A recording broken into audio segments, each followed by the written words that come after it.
So what would you consider a good day worth of work? Imagine if every day you earned a home in the most prized neighborhood in the world. What is the real estate of Jannah worth to you right now?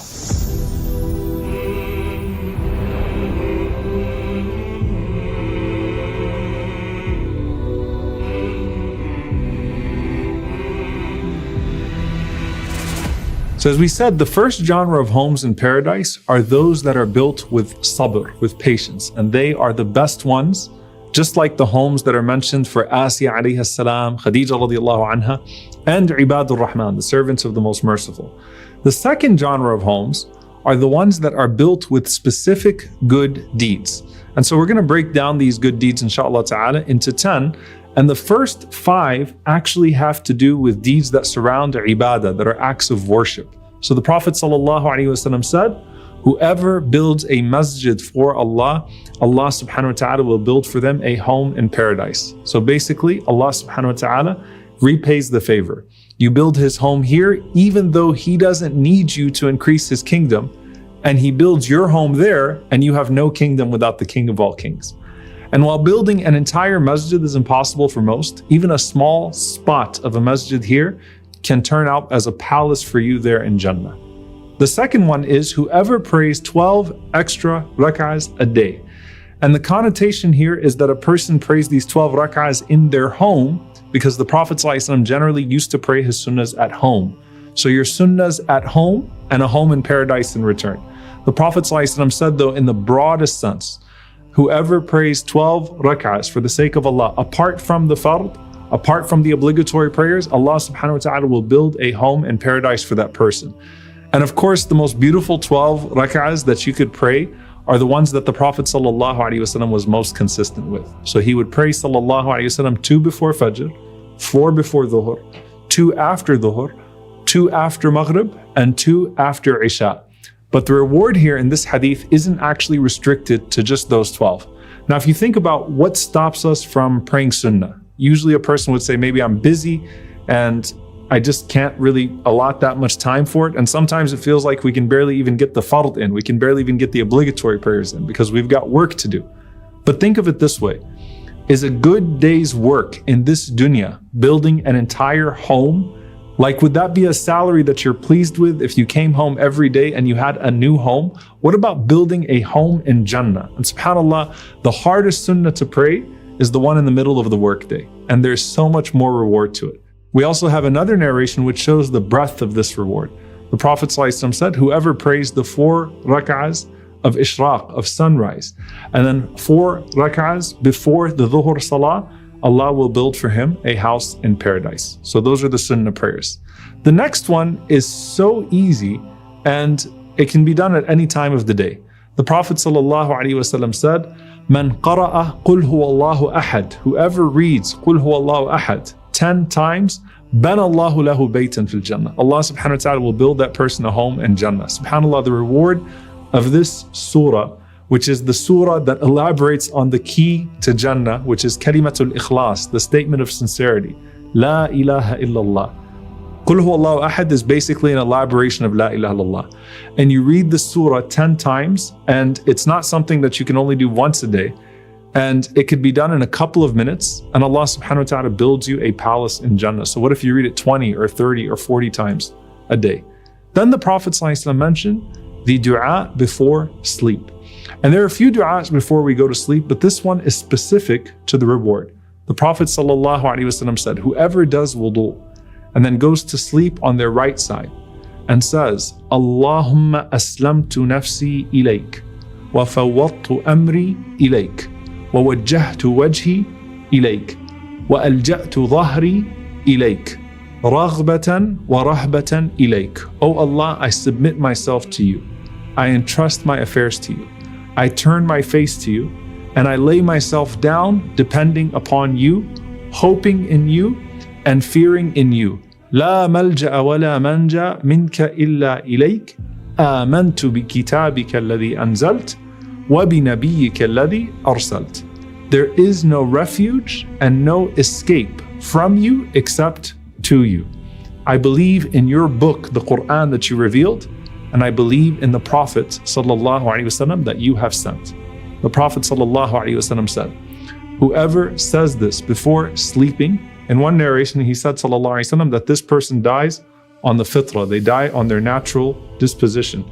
In another narration, the Prophet sallallahu alaihi wasallam said, a home will be built for that person in paradise. The gem here is that you are saying there is no refuge or shelter from you, O Allah, except to you. So Allah subhanahu wa ta'ala gives you shelter in the form of what? A palace in paradise. What a great shelter to have, subhanAllah, from the storm of this dunya. Now, the last of this genre is a form of dhikr that you would say when entering into the souq or any marketplace. So even if you're logging on to like an online marketplace, say this dua. You never know, Allah subhanahu wa ta'ala might give you the reward. The Prophet ﷺ said that whoever enters into the souq and says, La ilaha illallah, wahdahu la sharika lah, lahul mulku wa lahul hamd, yuhyi wa yumit, wa huwa hayyun la yamut, biyadihi al-khayr, wa huwa ala kulli shay'in qadir. That none has the right to be worshipped except Allah alone. He has no partner. To him belongs all sovereignty and praise. He gives life and causes death, and he is ever living and does not die. In his hand is all good, and he has power over all things. The Prophet ﷺ said, Allah will wipe 1,000,000 sins from his record and grant him 1,000,000 good deeds and elevate him by 1,000,000 degrees. And Allah subhanahu wa ta'ala will build for that person a home in paradise. Ask yourself, what would you buy in the marketplace more precious than that home in paradise? So remember the dua next time you go shopping. So these are the first 5 deeds that build a home in paradise. And they're in the realm of dua and dhikr, acts of worship and remembrance. The next set of deeds surround a deep transformation of character through worship. Now, if you remember the description of those who have a high place in paradise, they are Ibadur Rahman, the servants of the Most Merciful. They are people of both exceptional worship and character.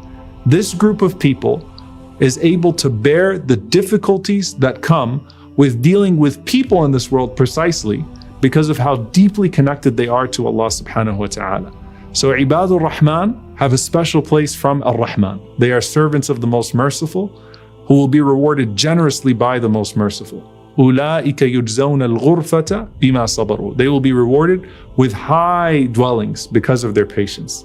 So recall the verses in Surah Al-Furqan about them, and then the narration of Abu Malik al-Ash'ari radiallahu anhu, when he said that the Prophet ﷺ said that there are dwellings in paradise, the inner of which is seen from the outside, and the outside from inside. Who are they for, Ya Rasulullah? The Prophet ﷺ said, Allah has prepared them for the one who feeds the poor, the one who fasts consistently, the one who prays at night when other people are sleeping. So these are people of prayer, fasting, and charity that ignore the harms of the people of this world, fearing the harm of the hereafter, and seeking its highest reward. But if you break them down into categories, the first category that is here is the one who feeds the poor. And this is the practice of shukr, the practice of gratitude. The Prophet ﷺ said, Afshu salam wa at'imu ta'am. Spread salam and feed the people. Then the Prophet ﷺ said, the one who fasts consistently. And this is the practice of sabr, of patience. The Prophet ﷺ mentioned a special gate in paradise for those who fast, and a huge distance of a journey of 70 years placed between you and hellfire for every day that you fast. So the more distant you are from hellfire, the higher you are in paradise.